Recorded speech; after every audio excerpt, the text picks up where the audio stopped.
Hey everyone, Julie here.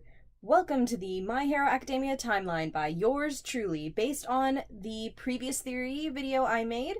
In this video, I will be constructing that timeline I promised all of you big nerds like myself who are obsessed with when the series events take place, making sure everything fits super neatly into where it's supposed to go. I don't know why I have this obsession with timelines and stories. It just bothers me, and every time it's brought up that an event happened at a certain point or something like that, I'll be like, wait, how old was so and so then? When was this happening? How far apart were these two events? And on and on. I don't know why my mind is obsessed with this, and I will literally pause the show or movie I'm watching, and I will sit there with a calculator and a pen and paper, and I will write it out until it makes sense in my head. So I had to make one for My Hero Academia. So without any further ado, let's begin. Just a reminder from the last video that the year marker for this will be AP for after the start of the phenomenon, which I placed at the year of the first confirmed quirk user's birth. I couldn't find any other marker anyone else was using, so that's the one I came up with. For the purposes of this timeline, I will be counting the years up from that moment, since we know this story takes place in our real world in the future, but we aren't given any specifics of when that is exactly, so I can't say like 2150 or something like that to say what year things are happening. At year 0, we have the birth of the light baby in Xingxing City, and I also put the birth of All for One in that same year. I'll be talking about people's ages as well in this video, and to save you and me the repetition of saying All for One's age every single year we go up, just so you know, I put his age at whatever year I'm talking about. In June of year 50, Toshinori Yagi is born. June of 64 AP, Toshinori turns 14. In April of 65 AP, Toshinori Yagi starts his third year of middle school and meets Nana Shimura, who decides to make him her successor. In June, Toshinori turns 15. In April of 66 AP, Toshinori begins his first year at UA. In June, Toshinori turns 16. In April of 67, Toshinori begins his second year at UA High School. In June, he turns 17. Sometime during the year, Nana Shimura tragically dies at the hands of All for One, entrusting Gran Torino with the rest of Toshinori's training. This leads Gran Torino to becoming a certified teacher this year in order to teach during Toshinori's final year at UA. In April of 68 AP, Toshinori starts his final year at UA. Gran Torino starts his tenure of teaching at UA High School. In June, Toshinori turns 18. In 69 AP, Toshinori graduates UA High School and continues to train under Gran Torino until he is ready for his hero debut. In June, Toshinori turns 19. June of 77 AP, Toshinori turns 27. Sometime after the summer of that year, Toshinori makes his debut as All Might. In June of 81 AP, Toshinori turns 31. In July, Izuku Midoriya is born. June of 85 AP, Toshinori turns 35. July of that year, Izuku Midoriya turns 4 and learns that he is quirkless. June of 87 AP, Toshinori turns 37. In July, Izuku Midoriya turns 6. Sometime after the summer of that year, All Might celebrates 10 years since his debut as a hero, resulting in a variety of merchandise being produced and sold to celebrate this anniversary. At an unknown date in 91 AP, All for One is defeated by Toshinori at an unknown location and sustains his injuries, putting a time limit on how long he can do hero work. Toshinori and Sir Night-Eye have a falling out and go their separate ways. In June of that year, Toshinori turns 41. In July of that year, Izuku Midoriya turns 10. In 96 AP, Toshinori can now only maintain his hero form and power for 3 hours a day and is seriously looking for a successor. He receives and accepts an offer to teach at UA High School, and by April has moved to Izuku Midoriya's hometown to settle in before starting the position the following school year.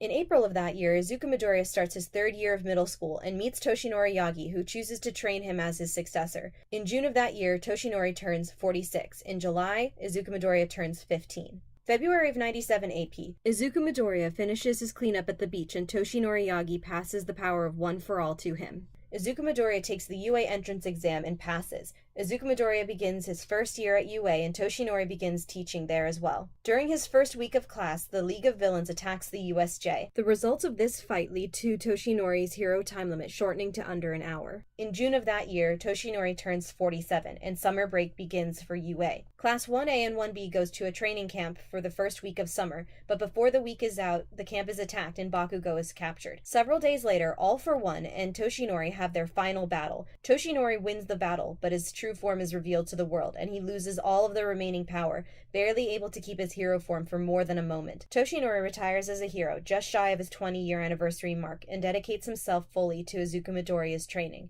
In July of this year, Izuku Midoriya will turn 16. And this is where I think I'm going to stop. As the series unfolds more and we get more information, if enough people want me to, I will update this timeline video. Either way, I will be keeping it updated on the side just for my own sanity. Is this timeline perfect? No. Do I think it's canon? No. Could there be some monumental flaw that would render all of this hard work and calculation wrong? Probably. I'll be the first one to admit there are more than likely lots of problems with this timeline. I had to make more than one educated guess while making it, but I think I got as close as I could to correct based off of what I know. And maybe in the future we'll get an official timeline or more information that will render all of this hard work worthless, and if you, dear future viewer, are currently raging in the comments about how all of this is wrong and been confirmed and whatever, I really don't care. I won't stop you. I made this for fun, to give me something to think and theorize about, and for my own sanity so I can watch the show. Now for a few final footnotes, though. The reason I put All Might's debut where I did in the timeline is because of when Izuku Midoriya meets Sir Night-Eye, he comments on all of the All Might collectibles and memorabilia in the office. He specifically mentions a tapestry made to celebrate All Might's 10-year anniversary, but conspicuously, he makes no note of any 20-year merch there in his office. These are both two huge fans of All Might we are talking about here, so Izuku would definitely recognize it if he saw it, and Sir Night-Eye would be old enough at that time and have the finances to afford such items if they were available.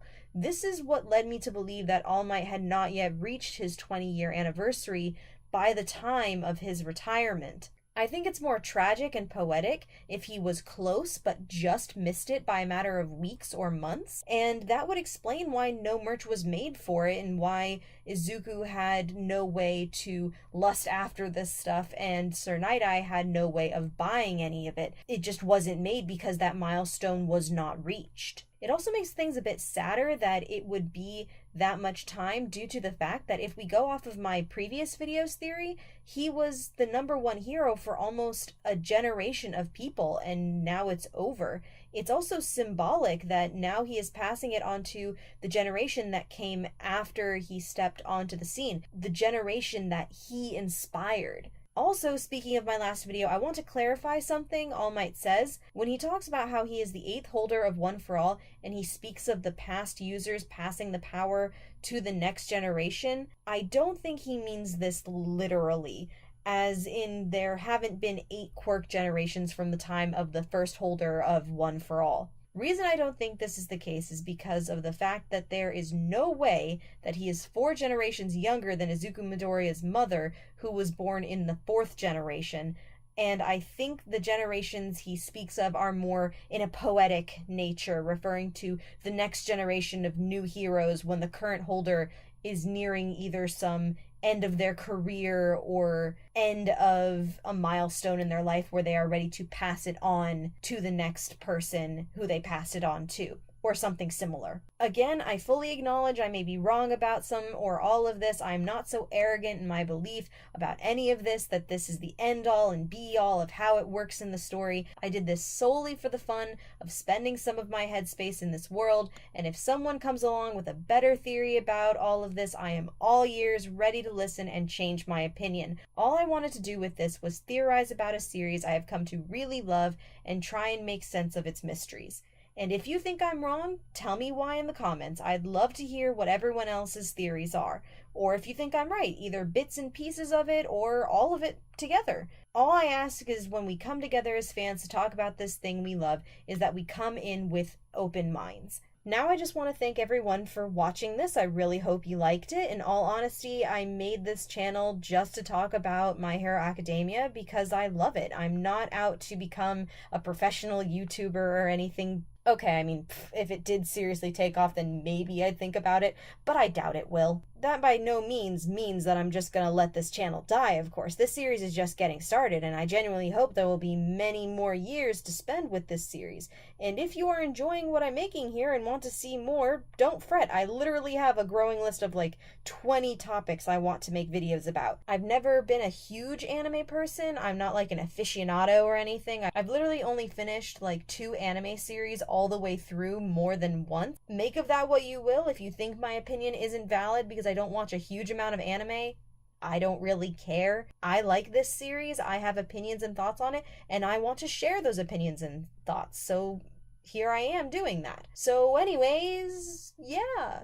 Sorry for waffling on so much. Wow, geez, like, favorite, subscribe if you want, and, have a nice day, I guess. I'm really bad at endings, okay? Don't judge me.